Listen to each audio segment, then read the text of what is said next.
Assalamualaikum warahmatullahi wabarakatuh. Ada orang di kelompok Banten.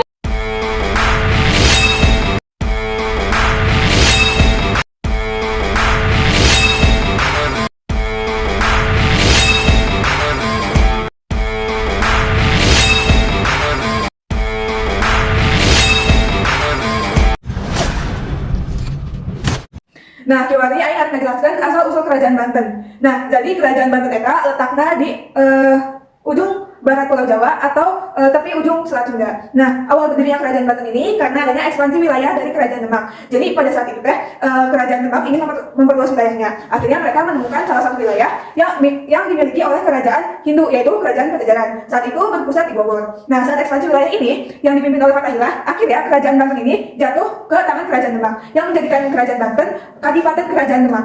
Nah, pada tahun 1556, kerajaan Demak ini runtuh karena adanya kudeta dari kerajaan Pajajaran. Jadi bisa dibilang kerajaan Pajajaran itu balas dendam ke kerajaan Demak. Nah, karena runtuhnya kerajaan Demak, akhirnya kadipaten-kadipaten wilayah kecil kerajaan Demak ini mendirikan wilayahnya sendiri, yaitu termasuk Banten juga. Nah, Banten ini akhirnya dipimpin oleh Sultan Maulana Hasanuddin, yaitu utusan langsung dari Sultan Kerajaan Demak, yaitu Sunan Gunung Jati. Pada pemerintahan Sultan Maulana Hasanuddin ini, fungsi dagang Banten itu, pelabuhan Banten itu sangat diakomodasikan dengan baik. Nah, Sultan Maulana Hasanuddin ini juga dia memperluas wilayah sampai ke ujung selatan Pulau Sumatera, yaitu Lampung, tanpa adanya perpecahan darah atau pertumpahan darah, karena dia lebih mementingkan hubungan diplomatis. Nah, saat Sultan Maulana Hasanuddin ini juga dia dijuluki sebagai Panembahan Kota Kingking, karena dirinya itu tidak memberi batasan antara kesultanan dan rakyatnya. Jadi bisa dibilang sultan yang sangat bijaksana lah. Nah, setelah Sultan Maulana Hasanuddin wafat, digantikan oleh anaknya yaitu Maulana Yusuf. Saat Sultan Maulana Yusuf memerintah, sebenarnya tidak banyak terjadi perubahan di Banten, tapi terjadi perubahan itu anaknya lagi memerintah, yaitu Sultan Maulana Muhammad. Nah, pada saat Sultan Maulana Muhammad ini memerintah, ada kongsi dagang Belanda yang pertama kali datang ke Indonesia, yaitu VOC pertama kali datang di Indonesia itu di Banten, lebih tepatnya sekarang di Cikande. Nah, selanjutnya setelah Sultan Maulana ini memerintah, digantikan oleh Pangeran Ratu, lalu digantikan lagi oleh anaknya Sultan Ageng Tirtayasa. Sultan Ageng Tirtayasa ini memerintah saat masa kejayaan Banten. Jadi pada masa kejayaan Banten ini, Sultan Ageng Tirtayasa ini menganggap kalau VOC itu musuhnya. Jadi dia itu sangat tegas pada VOC. Nah, ini sangat terbalik dengan anaknya sendiri, yaitu Pangeran Haji. Pangeran Haji ini sangat dekat oleh VOC. Oleh karena itu, dimanfaatkan kedekatannya dengan VOC ini untuk menjatuhkan Banten. Dia dipengaruhi oleh Belanda agar menggulingkan ayahnya sendiri. Akhirnya karena Pangeran Haji ini tidak punya kekuasaan, ia meminta tolong kepada Belanda. Tapi dengan syarat bahwa pelabuhan Banten itu diberikan oleh Belanda, dan kalau misalkan ada apa-apa, Pangeran Haji itu harus kayak membuat kebijaksanaan itu dengan persetujuan VOC. Nah, karena akhirnya Sultan Haji ini setuju, akhirnya Sultan Maulana itu mundur dan Sultan Haji menjabat. Tapi saat Sultan Haji menjabat, akhirnya malah terjadi kayak peperangan antara rakyat kecil Banten dan VOC itu sendiri. Akhirnya pada tahun 1800-an, kerajaan Banten ini dileburkan oleh kolonial Hindia Belanda. Nah, akhirnya pada 1800-an kerajaan Banten ini dileburkan oleh kolonial Hindia Belanda. Pada 1800-an akhirnya Banten ini dileburkan oleh gubernur Hindia Belanda kepada kolonial Hindia Belanda, yaitu William Danlas. Nah, pada saat William Danlas ini sebenarnya Banten itu sudah runtuh. Nah, gubernur selanjutnya yaitu Thomas Stamford Raffles. Kerajaan Banten ini akhirnya resmi dihilangkan atau dibubarkan oleh Thomas Stamford Raffles. Alkisah dahulu di pesisir selatan Pulau Jawa, hiduplah seorang Raden bernama Raden Budog. Bersama seekor anjing dan kuda kesayangannya, Raden Budog adalah seorang pengembara yang gagah dan tampan yang berasal dari pesisir laut selatan. Suatu hari, Raden Budog mendapat mimpi bertemu seorang gadis dengan paras yang sangat cantik. Tak hanya sekali, tetapi berkali-kali mimpi itu datang dan membayangi pikirannya. Akhirnya, Raden Budog memutuskan untuk mencari sosok gadis tersebut bersama anjing dan kudanya. Dan berhari-hari perjalanan ditempuh, namun sosok gadis itu belum ditemukan juga. Raden Budog, kuda dan anjingnya mulai kelelahan. Namun rasa penasaran Raden Budog memaksa mereka berjalan sampai di pantai Cawan. Nah, Raden Budog tergoda untuk berenang dan menceburkan diri. Setelah itu, setelah selesai berenang dan ingin melanjutkan perjalanan, terjadi hal yang aneh. Kuda dan anjingnya yang semua menurut tiba-tiba tidak berdemi karena kelelahan. Raden Budog pun mengancam akan meninggalkan keduanya yang diam bagai batu karang. Perkataan Raden Budog menjadi kenyataan. Kedua binatang kesayangannya langsung berjelma menjadi batu karang. Akhirnya mau tak mau Raden Budog harus melanjutkan perjalanan seorang diri. Nah, perjalanan berat dan sendirian membuat Raden Budog menjadi lebih cepat lelah. Perjalanan jauh ia lewati sambil menahan rasa lelah, menembus hujan, badai, sampai akhirnya Raden Budog sampai di sungai yang tengah banjir besar. Raden Budog yang kelelahan terpaksa menghentikan perjalanannya. Ia beristirahat sambil menunggu air banjir surut. Nah, dari jauh, kemudian terdengar suara permainan lesu yang merdu. Ternyata di seberang sungai ada sebuah desa yang jadi tujuan perjalanan panjangnya. Di desa itu ada kebiasaan menabuh lesung yang disebut ngagondang. Lesung itu ditabuh dengan merdu kecuali pada hari Jumat karena merupakan hari keramat yang dipantangkan atau tidak boleh bermain lesung pada hari itu. Nah, lesung ditabuh biasanya oleh beberapa gadis berparas menawan. Nah, salah satu gadisnya itu bernama Sri Pohaci yang sering muncul dalam mimpi Raden Budog. Raden Budog langsung mencari tahu soal Sri Pohaci ini. Ternyata gadis cantik itu tinggal di desa bersama ibunya, yaitu yang bernama Nyai Siti. Semula Raden Budog ingin menginap di rumah Nyai Siti, namun tidak mendapat izin. Terus Raden Budog pun beristirahat di balai bambu, semacam gubuk itu yang tak jauh dari rumah si Nyai Siti. Nah, ternyata diam-diam Sri Pohaci juga jatuh hati kepada Raden Budog. Hari demi hari keduanya semakin dekat dan akhirnya bersepakat untuk menikah. Nyai Siti semula tidak menyetujui pernikahan Sri Pohaci dan Raden Budog. Namun melihat kebahagiaan sang anak, ia terpaksa menyetujui pernikahan itu karena enggan melihat Sri Pohaci kecewa. Nah, Raden Budog pun menetap di desa itu, sementara Sri Pohaci masih kerap bermain lesung bersama para gadis desa. Raden Budog sangat suka mendengar dan akhirnya ikut belajar. Namun, Raden Budog kerap bermain lesung hingga lupa waktu. Ia pun melanggar pantangan bermain lesung pada hari Jumat. Walau telah diberi peringatan, ia malah bermain lesung dengan gembira sambil melompat-lompat. Tanpa disadari, karena melanggar pantangan, maka rupa gagah dan tampan Raden Budog perlahan berubah menjadi seekor lutung. Warga desa pun tertawa melihat seekor lutung bermain lesung di desanya. Kabar itu sampai di telinga Sri Pohaci, yang kemudian sadar bahwa lutung itu ternyata adalah suatu. Sri Pohaci yang malu kemudian pergi dari kampungnya dan tak pernah kabarnya ia telah berubah menjadi Dewi Padi. Sementara Raden Budog yang terkejut tubuhnya berubah menjadi lutung ini pontang-panting ke dalam hutan. Kabarnya Raden Budog pun tak pernah bisa kembali ke wujud aslinya. Untuk mengingat Sri Pohaci yang mahir bermain lesung, warga memberi nama desa tersebut Kampung Lesung. Lokasinya yang dekat dengan sebuah tanjung membuat nama kampungnya dikenal dengan Tanjung Lesung. Baik, saya di sini akan menjelaskan tentang makanan ciri khas dari Banten. Yang pertama ada emping. Emping dibuat dari biji melindo yang digoreng dan dikeringkan. Kemudian diproduksi rata-rata 52 ton per harinya. Dan jika kita kalkulasikan per tahunnya bisa 156 ton. Dan emping ini biasanya mengalami panen dalam setahun itu hanya 2 kali saja. Harganya juga per kilonya dibatasi dari harga 18.000 sampai 24.000 saja. Yang kedua, sate bebek. Sate bebek ini pertama kalinya diproduksi dari sebuah daerah Cilegon, Banten, dan memiliki tekstur daging yang empuk dan disajikan oleh beberapa bumbu. Di antaranya ada bumbu bawang merah, bawang putih, gula merah, cabai, ketumbar, kunyit, kemangi, dan itu tuh dibungkus kemudian disatukan menjadi sebuah bumbu yang nanti bakal dimixin sama sate bebek tersebut. Dan harga yang disajikan biasanya seporsinya hanya 15.000 saja. Dan ini tuh rasanya tuh menjadi gurih. Yang ketiga ada ketan bintul. Adonannya dibuat dari beberapa bumbu yang gurih juga menggunakan ketan, dikukus oleh santan. Dan biasanya ini tuh terdapat ketan bintul tuh ada di pasar lama di Banten. Dan lapak pertama kali yang membuat ketan bintul ini adalah lapak Haji Mamak yang dibuat pada tahun 1980. Nah, kenapa sih emping, sate bebek, ketan bintul menjadi makanan ciri khas Banten? Nah, pertama-tama kalau misalnya emping itu ada buat makanan cemil-cemilan gitu. Jadi ketika misalnya ada kumpul keluarga, kumpul teman-teman, dan kumpul yang ringan-ringan itu biasanya orang-orang Banten tuh cemilannya ada emping. Nah, kalau sate bebek ini karena bebek banyak sekali diproduksi di Banten, jadi sate bebek ini menjadi ciri khas makanan Banten. Nah, kalau ketan bintul, kenapa sih ketan bintul menjadi makanan atau favorit orang-orang Banten gitu? Ya, karena ketan bintul tuh sangat populer dari sejak 1980 di Banten. Dan ini tuh ketan Banten tuh menjadi makanan yang sering ada di setiap pertemuan ketika di acara formal non-formal di Banten begitu. Nah, buat kalian yang mau berwisata ke Banten, bisa banget nih. Ada beberapa rekomendasi tempat wisata alam yang bagus untuk dikunjungi. Yang pertama, ada Tanjung Lesung. Jadi, Tanjung Lesung merupakan wisata di Pandeglang, Banten, yang dikenal sebagai kawasan resor pantai terbesar. Tanjung Lesung dikenal sebagai salah satu kawasan di pesisir Banten yang memiliki keindahan pantai dengan terumbu karang dan pasir putih yang memikat banyak wisatawan. Dengan area seluas 1.500 hektar, Tempat wisata ini kerap dipilih oleh wisatawan lokal maupun asing untuk tempat berlibur. Objek wisata ini juga telah dilengkapi berbagai fasilitas yang memadai, seperti penginapan, kuliner, hingga beragam aktivitas seru lainnya yang bisa dicoba oleh pengunjung.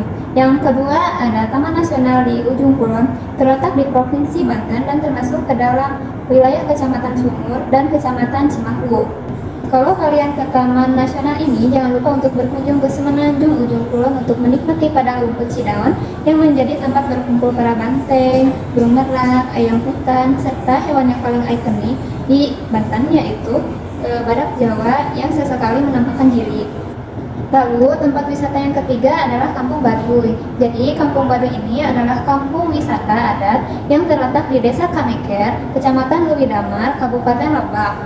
Kampung ini dikenal sebagai tempat tinggal suku Baduy, salah satu suku asli Indonesia yang masih mempertahankan adat istiadat dan kearifan lokalnya yang sangat kuat. Suku Baduy ini terbagi menjadi 3 kelompok, yaitu Baduy Dalam, Baduy Luar, dan Baduy Dangka. Masing-masing kelompok memiliki ciri khas dan aturannya sendiri dalam menjalani kehidupan sehari-hari. Maka pencaharian utama masyarakat Baduy ini adalah berladang di tanah kering. Sistem perladangan yang mereka praktikkan adalah berladang berpindah dengan masa berak atau istirahat 5 tahun. Sebagai mata pencaharian sampingan ketika menunggu waktu panen, mereka biasanya membuat kerajinan tangan dari bambu atau kayu seperti asepan dan bokoko. Masyarakat Baduy juga memasuki hutan untuk mencari rotan, petek, ranji, buah-buahan, dan madu serta berburu. Jadi untuk kalian yang mau wisata ke Banten bisa banget. Ada banyak beberapa rekomendasi. Jadi buat kalian yang mau ke Banten jangan khawatir, ada banyak sekali tempat wisata yang bisa kalian kunjungi. Baik, di sini saya akan menjelaskan salah satu tarian khas Banten, yaitu Rampak Bedug. Rampak Bedug sendiri pertama kali diperkenalkan di daerah Pandeglang dan kemudian menyebar di daerah Banten lainnya menjadi ciri khas tarian Banten. Kata rampak yang berartikan serempak atau bersamaan dan bedug yang seperti alat musik gendang yang biasanya bisa kalian temukan di masjid yang digunakan untuk memberitahukan waktu sholat. Awal mulanya gerakan rampak bedug ini seperti gerakan dasar dari pencaksilat. Hal itu dikarenakan terinspirasi dari potret masyarakat Banten sendiri yang religius dan juga pintar pencaksilat. Yang selanjutnya, tarian tersebut ini menggabungkan tarian tradisional dan juga modern dan juga mengandung unsur-unsur yang religius.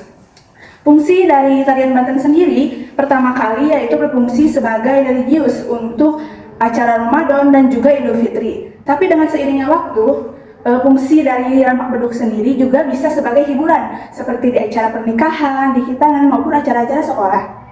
Juga berfungsi sebagai ekonomi, seperti dapat mengadakan pagelaran seni untuk menghasilkan uang. Jadi seperti itu penjelasan dari rampak bedug. Ini saya akan menjelaskan kesenian yang populer di daerah Banten. Nah, yang pertama saya akan menjelaskan kesenian debus. Nah, debus itu sendiri berasal dari Banten itu sendiri. Nah, seperti apa sih sejarah debus itu? Nah, debus itu berasal dari bahasa Arab yang artinya senjata tajam. Awal mulanya debus itu sendiri ada pada abad ke-16.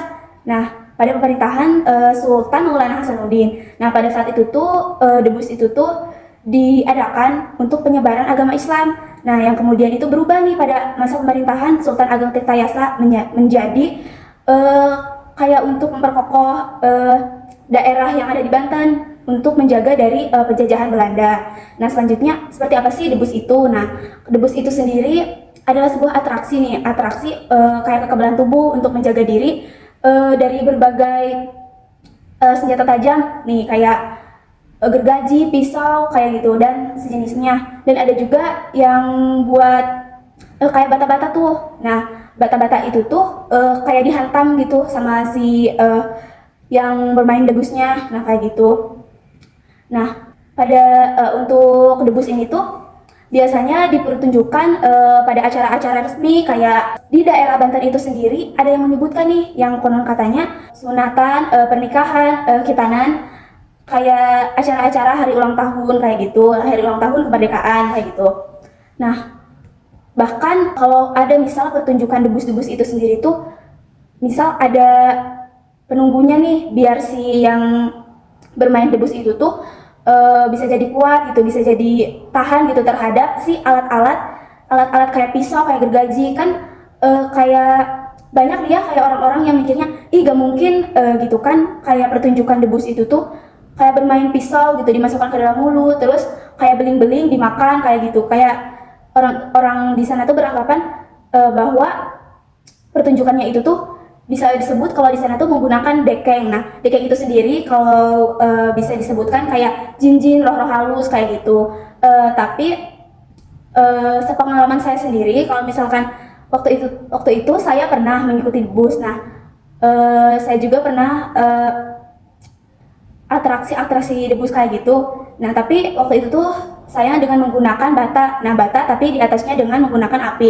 Nah, pertamanya saya sangat kayak kaget gitu, apakah ini bisa berhasil atau tidak. Tapi ternyata memang itu tuh sangat mudah sekali kalau misalkan kita ingin atraksi debus tapi dengan keyakinan diri kita sendiri. Karena sebenarnya menurut saya itu tuh sangat lekat dengan hukum-hukum yang ada di alam, kayak hukum-hukum fisika kayak gitu, untuk kekuatannya itu sendiri. Nah, jadi seperti itu untuk pengertian dan sejarah debus.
Nah, gimana presentasi Aruran tadi? Halus tak? Halus. Nah, kami ada pantun nih. Apa tuh? Ke Banten beli semangka. Cakep! Sok atuh mere nilai A.